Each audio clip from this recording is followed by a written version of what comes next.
final, at the end of conclusions. So drawbacks of Rutherford model of atom. So we have some drawbacks of Rutherford model. So he did two drawbacks.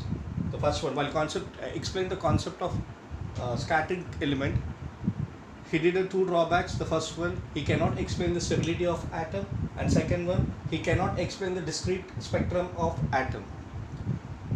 So first one, he cannot explain the stability of atom.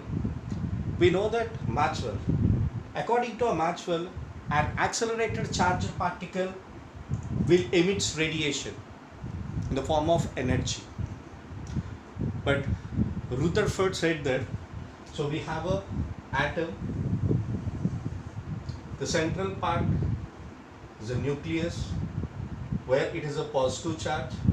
The electrons are revolving around the nucleus.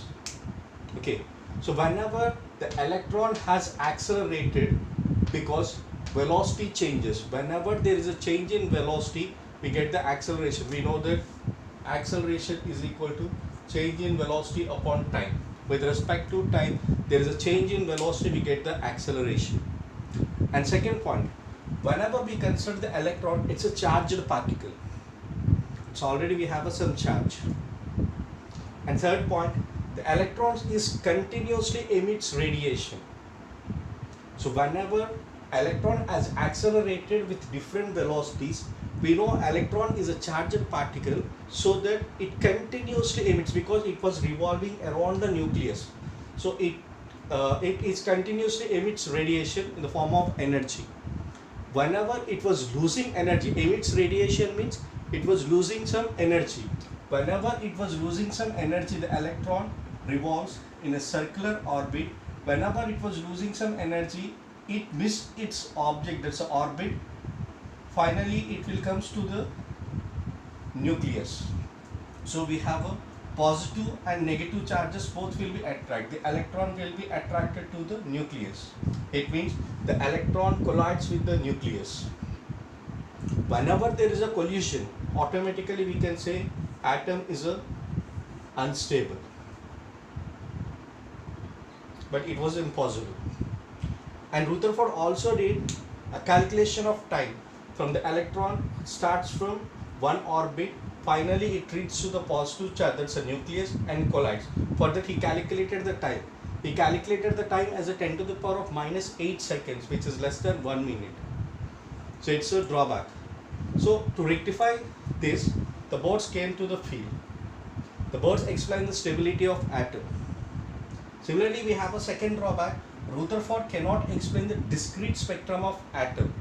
Discrete spectrum of atom means, so whenever we start the concept of Bohr, we will get the more clarity about the discrete. So discrete is nothing but, so generally we know, according to Bohr's, according to Rutherford, so Rutherford's second drawback is it cannot explain the discrete spectrum of atom. So according to Rutherford, electron can revolve any circular orbit. Any circular orbit means it's a continuous format. So it was moving continuously. For example, if you consider 5 energy we have, and the next step we have a 4, 3, 2, and finally it become a 1 and 0. So it means we have a continuous.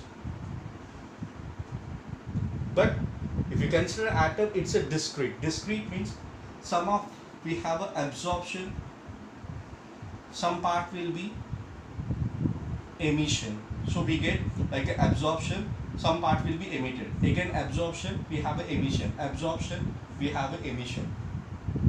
So we will discuss the second point. We will get the clarity of discrete spectrum in the Bohr's concept at the end of the chapter. So note down these points. This will be important for your exam point of view and further concepts. Thank you.